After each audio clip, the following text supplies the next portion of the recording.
নেতৃবৃন্দের মুখে শুনেছেন, গত 2 মাস যাবৎ মালিক শ্রম আইন লঙ্ঘন করে অতীত কারখানাটা পরিচালনা করছেন, পাশাপাশি 2 মাসের বেতন পরিশোধ না করে অবৈধভাবে কারখানাটা বন্ধ করে দিয়েছেন।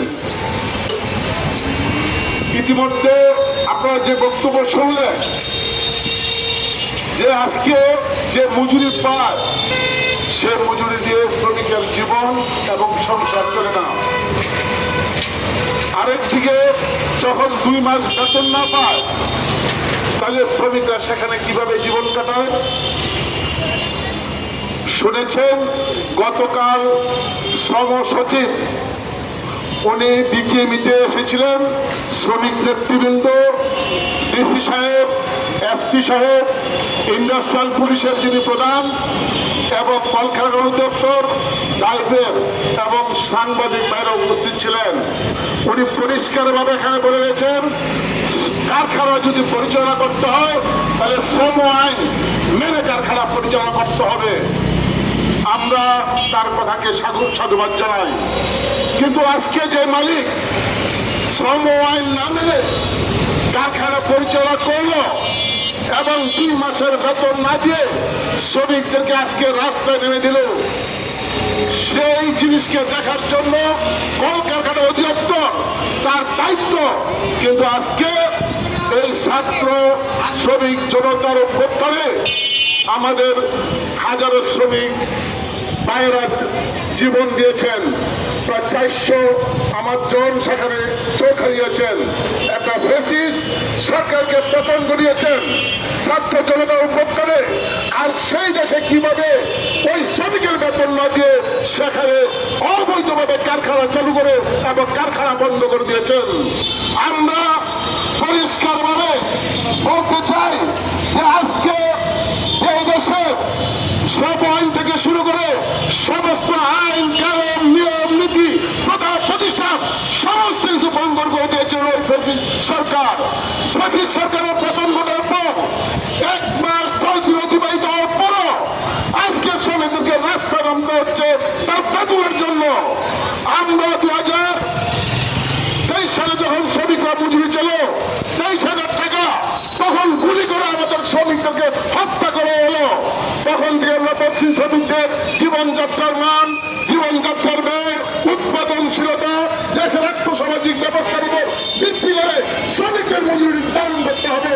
কিন্তু সরকার সে কথা শোনেন নাই। আজকে যে অন্তর্বর্তীকালীন সরকার এসেছেন তার কাছে আমরা দাবি করেছি আজকে এই শ্রমিকদের জীবনযাত্রা উন্নত করতে হলে তার মজুরি বৃদ্ধি করতে হবে, আর মজুরি বৃদ্ধির সাথে সাথে রেশনের ব্যবস্থা করতে হবে। অথচ 2 মাস যেমন বেতন দেওয়া কলকারখানা অধিদপ্তর, ইন্ডাস্ট্রিয়াল পুলিশের কাছে, বিকেএমের কাছে লিখিত অভিযোগ দেওয়ার পরও অদ্য পর্যন্ত এই সংকট সমাধান করে নাই। আমরা আগামী 24 ঘন্টার মধ্যে এই সংকট সমাধান করার জন্য আমরা আহ্বান জানাই। অন্যথায় যে সাভার, আশুলিয়ায় এবং বিভিন্ন জায়গায় যে সেখানে অসন্তোষ হচ্ছে, মূলত কারণ হচ্ছে শ্রমিকের ঠিক মতন বেতন দেয় না, শ্রমিকের ওভার টাইম ঠিক মতন দেয় না, শ্রমিকদের বেতন না দিয়ে কারখানা মালিক বন্ধ করে। এই সমস্ত বিশৃঙ্খলা সৃষ্টি করার মধ্য দিয়ে মালিকরাই বিশৃঙ্খলা সৃষ্টি করে, সেখানে প্রজ্ঞাপন সৃষ্টি করে, শ্রমিকরা কোনো ভাঙচুর করে না। শ্রমিকরা তার বেঁচে থাকার জন্য কারখানায় কাজ করতে চায়, মজুরি চায়, বেতন চায়, বেঁচে থাকতে চায়।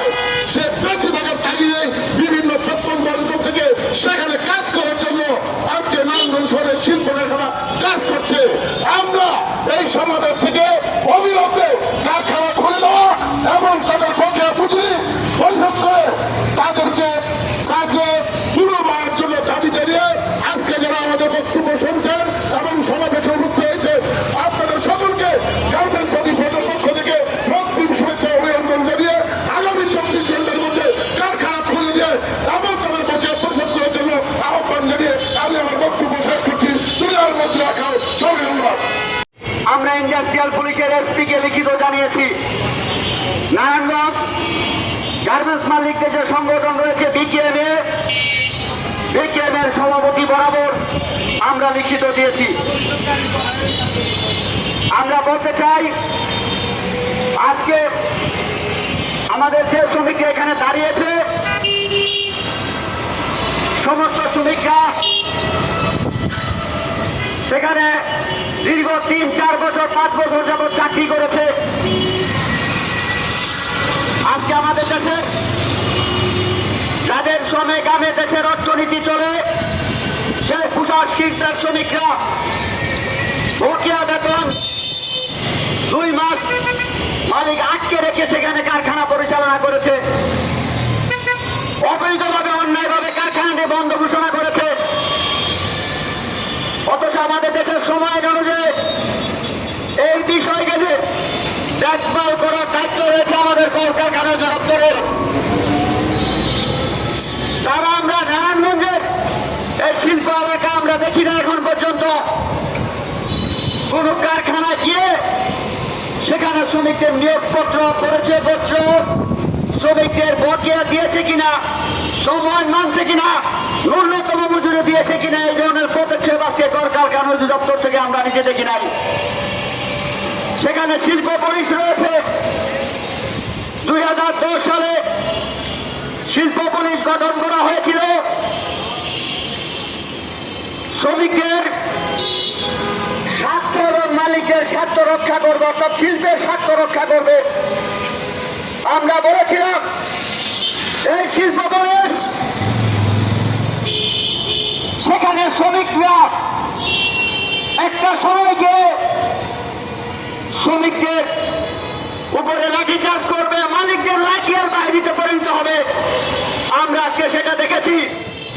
এই শিল্প পুলিশ শ্রমিকদের পক্ষে না থেকে আমরা বিভিন্ন সময় দেখেছি নারায়ণগঞ্জের বিভিন্ন আন্দোলনে সেখানে মালিকদের পক্ষে তারা অবস্থান নিয়েছে।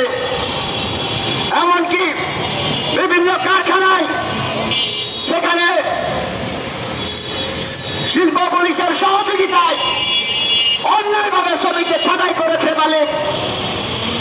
সংগ্রামী বন্ধুগণ, আমরা আমাদের সংগঠনের পক্ষ থেকে, গার্মেন্টস শ্রমিক ফ্রন্টের পক্ষ থেকে বলতে চাই, আজকে যে অন্তর্বর্তীকালীন সরকার রয়েছে সেই সরকারের কাছে আমরা আহ্বান জানাই, অবিলম্বে এই শ্রমিকদের 2 মাসের বকেয়া বেতন পরিশোধ করে বন্ধ কারখানা অবিলম্বে চালু করে শ্রমিকদের কর্মে নিশ্চিত করার দাবি আমরা এই সমাবেশ থেকে জানাচ্ছি। সংগ্রামী বন্ধুগণ, গতকালকে বিকেএমের উদ্যোগে নারায়ণগঞ্জে সেখানে বিকেএমের পক্ষ থেকে মত বিনিময় করার সভা করা হয়েছে। সেখানে সহসচিবরা রয়েছে, নারায়ণগঞ্জ জেলার ডিসিএসপি, সকল প্রশাসনিক কর্মকর্তারা ছিলেন। নারায়ণগঞ্জের বিভিন্ন শ্রমিক সংগঠনের নেতারা ছিলেন। আমাদের সংগঠনের পক্ষ থেকে সেখানে আমরা ছিলাম। আমরা বলেছি নারায়ণগঞ্জ আজকে যে শান্ত অবস্থা রয়েছে, পরিবেশ শান্তিপূর্ণ পরিবেশ বজায় রয়েছে, সেই শান্তিপূর্ণ পরিবেশকে আজকে আমাদের দেশের নারায়ণগঞ্জের বিভিন্ন মালিকরা সেখানে অশান্ত করার চেষ্টা করছে। সংগ্রামী বন্ধুগণ, ইতিমধ্যে বিভিন্ন কারখানায় সেখানে শ্রমিকদের দাবি দাবা নিয়ে আন্দোলন হয়েছে। আমরা দেখেছি অতীতের যে সরকার ছিল, শেখ হাসিনার সরকার, সেই সরকারের সময় আমরা দেখেছি আমাদের দেশের সরকারি বাহিনী আওয়ামী লীগের সন্ত্রাসী গোষ্ঠী দিয়ে, জোট সন্ত্রাসীদের দিয়ে সেখানে শ্রমিকদের উপরে হামলা করানো হতো শ্রমিকের কথা বললে। আজকে সরকার পরিবর্তন হওয়ার সাথে সাথে এই অন্তর্বর্তীকালীন সরকার, আমরা বলতে চাই, গাজীপুরে আসলে সাভারে সেখানে শ্রমিকদের ন্যায়সঙ্গত দাবি রয়েছে, বকেয়া বেতন রয়েছে, সেই কারখানাগুলো শ্রমিকদের অবশ্যই দাবি মানতে হবে। আজকে নারায়ণগঞ্জে যে শান্তিপূর্ণ অবস্থান আছে সেটা থাকবে না যদি বিভিন্ন কারখানাতে শ্রমিকদের দাবি মানানো হয়। আজকে নারায়ণগঞ্জে আরেকটা গ্রুপ, সেখানে ইতিমধ্যে বিভিন্ন শিল্প এলাকায় চুনের নাম করে দিয়েছে, আন্দোলন করেছে, দাবি দাবা দিয়েছে, সেখানে এই চোখ সন্ত্রাসীরা মালিকদের পক্ষে অবস্থান নিয়েছে। সংগ্রামী বন্ধুগণ, তাই আমাদের সংগঠনের পক্ষ থেকে আমরা বলতে চাই, আজকে যেই এই কারখানার মালিক আওয়ামী লীগের সময় আমরা দেখেছি সে শ্রমিকদের হুমকি দামকি দিয়ে বেরিয়েছে যে সে নাকি আওয়ামী লীগের নেতা, আওয়ামী লীগের বিভিন্ন বড় উপর পর্যায়ে তাদের হাত রয়েছে, সবাই লঙ্ঘন করে সেখানে কারখানা পরিচালনা করেছে। সর্বশেষ আইন লঙ্ঘন করে কারখানা বন্ধ করে শ্রমিকদের 2 মাসের বকেয়া বেতন থেকে বঞ্চিত করেছে। সংগ্রামী বন্ধুগণ, আমরা আমাদের সংগঠন গার্মেন্টস শ্রমিক ফান্ডের পক্ষ থেকে বলতে চাই, আজকে 23 সালে ডিসেম্বরে, অক্টোবরে, নভেম্বরে, ডিসেম্বরে মজুরির আন্দোলন আপনারা দেখেছেন। সেই মজুরির আন্দোলনে আমাদের সংগঠনের পক্ষ থেকে আমরা 23,000 টাকা মজুরি দাবি করেছিলাম। সরকার ন্যূনতম মজুরি 12,500 টাকা দিলেও আজকে 10 মাস অতিক্রম করছে, এখন পর্যন্ত বিভিন্ন কারখানায় ন্যূনতম মজুরি বাস্তবায়ন হয় নাই।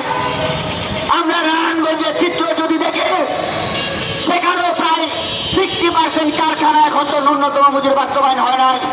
সংগ্রামী বন্ধুগণ, এই শ্রমিকরা এই দেশের বাজার থেকে চাল, ডাল, নিত্য প্রয়োজনীয় জিনিস কিনে প্রত্যেকটা জিনিসের দাম 2-3 গুণ হারে বেড়েছে। শ্রমিকদের যে মজুরি যতটুকু দেওয়া হচ্ছে সেই মজুরি আজকে নিশ্চিত করা হচ্ছে না।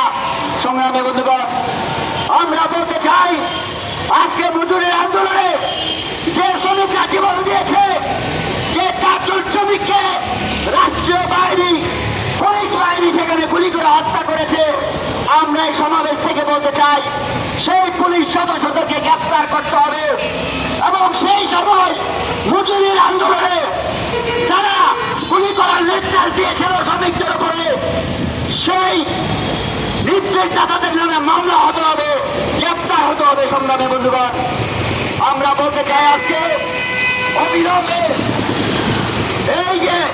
এই কারখানার শ্রমিকদের তাদের 2 মাসের বকেয়া বেতন এবং অবিলম্বে কারখানা চালু দাবি জানিয়ে আমি আমার বক্তব্য শেষ করছি। দুনিয়ার মতো রাখো।